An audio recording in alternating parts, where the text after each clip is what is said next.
झटपट पटापट लक्ष्मी जी घर के अंदर प्रसन्न होके अंदर आएंगी घर के पटापट। झटपट पटापट लक्ष्मी जी घर के अंदर प्रसन्न होके अंदर आएंगी घर के पटापट। नाचतो सगळं विसरून पोरी बघता थांबून निळा पिवळा लाल लाल रांगोळी काढतो वाकून।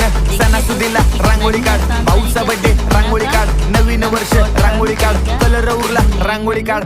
उभी लाईन आडवी लाईन तिरपी लाईन वाकडी लाईन फुल काढ, चिमणी काढ, हत्ती चुकला पुसून काढ। सगळ्यांनी इकडे लक्ष द्यायचं आहे, टेन्शन घ्यायचं नाही, डान्स करत राहायचा। सासूबाई चिडणार आहेत, घाबरायचं नाही, वाईप करत राहायचे आणि सोबत म्हणायचं झटपट पटापट लक्ष्मी जी घर के अंदर प्रसन्न होके अंदर आएंगी घर के पटापट। झटपट पटापट लक्ष्मी जी घर के अंदर प्रसन्न होके अंदर आएंगी घर के पटापट। पाटापुढे ताटापुढे देवापुढे मागे पुढे सगळीकडे चोहीकडे आम्ही खातो बटाटे